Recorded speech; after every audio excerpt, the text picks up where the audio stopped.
اپنے بیوی اور بچے واپس لینے کے لیے رسول اللہ صلی اللہ علیہ وآلہ وسلم سے مدد کے درخواست گار ہیں۔ جب لوگوں نے ظہر کی نماز پڑھ لی تو انہوں نے کھڑے ہو کر یہی بات کہی۔ رسول اللہ صلی اللہ علیہ وآلہ وسلم نے فرمایا، جو میرے اور عبد المطلب کے خاندان کے حصے میں آیا ہے وہ تو تمہارا ہو گیا۔ مہاجرین کہنے لگے، جو ہمارے حصے میں آئے ہیں ان کا اختیار بھی رسول اللہ کو ہے۔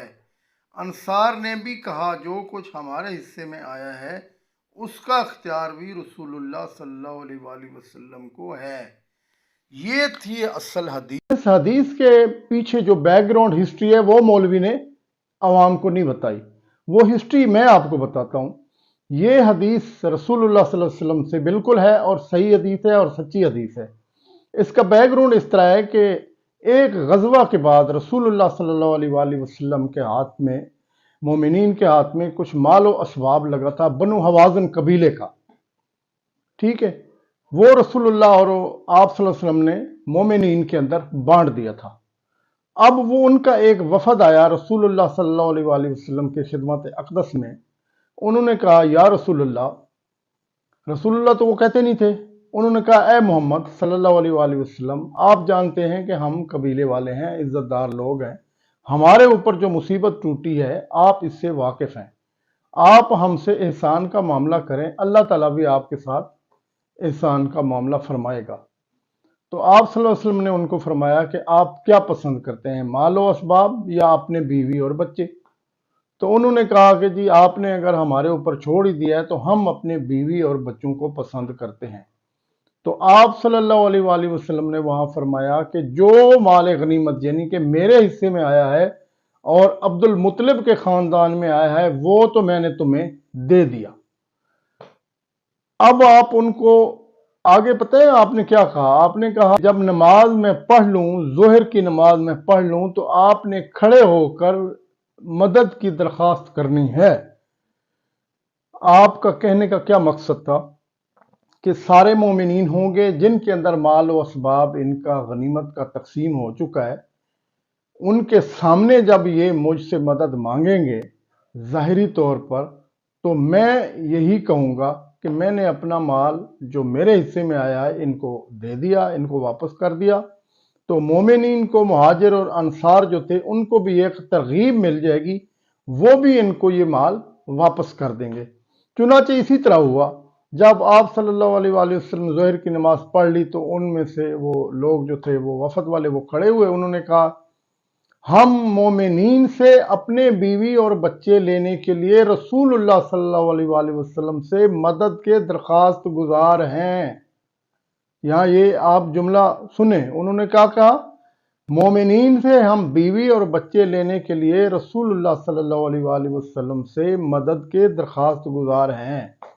چنانچہ رسول اللہ صلی اللہ علیہ وسلم نے فرمایا، جو میرے حصے میں اور عبد المطلب کے خاندان میں آیا ہے وہ تو میں نے تمہیں دے دیا۔ تو مہاجرین بھی کھڑے ہوئے، انہوں نے بھی کہا کہ جو ہمارے حصے میں آیا ہے اس کا اختیار بھی ہم رسول اللہ کو دیتے ہیں۔ اسی طرح انصار بھی کھڑے ہو گئے، مہاجر بھی کھڑے ہو گئے، انہوں نے بھی کہا جو ہمارے حصے میں آیا ہے اس کا اختیار بھی ہم رسول اللہ صلی اللہ علیہ وآلہ وسلم کو دیتے ہیں۔ تو بیک گراؤنڈ ہسٹری یہ تھی اس حدیث کی، یعنی کہ ان کے اوپر ایک مصیبت آئی جنگ کے اندر، ان کا مال آپ کے پاس غنیمت کے طور پر آ گیا، اب وہ چاہتے تھے کہ ہمارے بیوی بچے واپس آ جائیں۔ یہ مدد تھی تحت الاسباب، اور وہ کس کے پاس جاتے؟ نبی صلی اللہ علیہ وسلم تو سامنے بیٹھے ہوئے تھے، کمانڈر ان چیف تھے، انہوں نے آ کے آپ صلی اللہ علیہ وسلم سے مدد کی اپیل کر دی۔ مجھے بتائیں اس سے دعا کہاں ثابت ہو رہی ہے؟ شیخ عبد القادر جیلانی کے مزار پہ آپ جا کے منہ رگڑتے ہیں، ناک رگڑتے ہیں، کہتے ہیں کہ ہمیں دے دو، تو یہ کیسے ثابت ہو رہا ہے وہاں؟ وہ تو آپ صلی اللہ علیہ وسلم زندہ بیٹھے تھے، آپ سامنے بیٹھے تھے، اسباب تھا، مال تھا ان کا، وہ مدد مانگنا چاہ رہے تھے، یہ مدد تو ظاہری اسباب کے تحت تھی۔ آپ لوگوں کو شرک کی دعوت کیوں دے رہے ہیں؟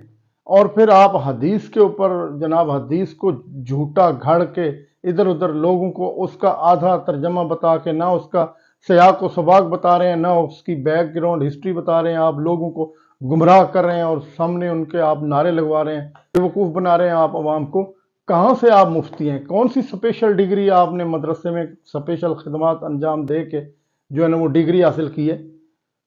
خدا کا خوف کریں کریمی صاحب، جب آپ جیسے علماء جھوٹ بولیں گے تو میرے جیسے جو داڑھی مون لوگ ہیں وہ پھر سامنے آتے ہیں، وہ پھر جناب عالم بننے کی کوشش کرتے ہیں، اور پھر آپ اسی لیے انجینئر محمد علی مرزا صاحب کو گالیاں دیتے ہیں کہ وہ حق اور سچ اور پوری حدیثیں کھول کھول کے لوگوں کو بتاتا ہے، پھر آپ لوگ کہتے ہیں کہ وہ ہماری منجی ٹھوکتا ہے۔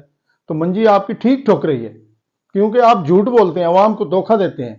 یہ جو مدد قبیلہ حوازن کے لوگوں نے مانگی تھی تو ظہری اسباب کے طور پر تھی، نبی صلی اللہ علیہ وسلم سے انہوں نے مدد مانگی تھی کہ یا رسول اللہ ہمارے بیوی بچے واپس کر دیں۔ اس میں یہ کہاں سے ثابت ہو رہا ہے کہ آپ دربار پہ جائیں اور مدد مانگ لیں؟ ایاک نعبد و ایاک نستعین کو آپ فٹ کر رہے ہیں مزاروں اور درباروں کے اوپر۔ خدا کا خوف کریں، یہ آپ کے آگے ہاتھ جوڑ کے عرض ہے کہ عوام کو مزید دھوکہ نہ دیں۔ عوام سے بھی گزارش ہے کہ کم از کم اپنا دماغ استعمال کر لیا کریں۔ 2023 ہے، ہر بندے کے ہاتھ میں 1.5 فٹ کا موبائل ہے، پوری حدیث جو یہ حدیث بتا رہا ہے کھولیں اور اس کو پڑھ لیں۔ آپ بجائے اس کے کہ اس کے نعرے لگاتے رہیں اور دھوکہ کھاتے رہیں اور ساری زندگی آپ قبروں کو اور مزاروں کو چاٹتے رہیں، تو پھر آپ کہیں گے ہمارے ساتھ دھوکہ ہو گیا اگلے جان جا کے۔ اللہ تعالیٰ آپ کو ہدایت دے اور ہمیں ہدایت پہ قائم رکھے۔ ناراضگی معاف، مفتی صاحب، کریمی صاحب، نقشبندی صاحب، عوام کو سچ بتایا کریں، ٹھیک ہے؟ مدد مانگنی ہے سامنے والے سے۔ اس میں ایک سبق اور بھی ملتا ہے کہ نبی اکرم صلی اللہ علیہ وسلم سب کے سامنے بیٹھے ہوئے تھے، کمانڈر ان چیف تھے، انہوں نے آ کے مدد ان سے مانگی، پھر وہ نیچے والوں سے نہیں مانگی، انہوں نے کسی سے مانگی ہے نیچے والوں سے؟ سیدھے آئے رسول اللہ صلی اللہ علیہ وسلم کے پاس۔ تو اس وقت بھی ہمارا زندہ رب ذوالجلال والاکرام اوپر کھڑا ہوا ہے، ہمیں بھی اسی سے مدد مانگنی ہے۔ جو فوت ہو گئے ان سے ہم بالکل مدد نہیں مانگ سکتے، یہ عوام کو آپ دھوکہ نہ دیں۔ ہاں، کوئی زندہ بیٹھا ہے، آپ کی کوئی ضرورت وہ پوری کر سکتا ہے، بسم اللہ مانگیں آپ اس سے مدد۔ تو آپ لوگوں کو کیوں گمراہی کی طرف لے کے جا رہے ہیں؟ اللہ تعالیٰ آپ کا حامی و ناصر ہو۔ السلام علیکم ورحمۃ اللہ وبرکاتہ۔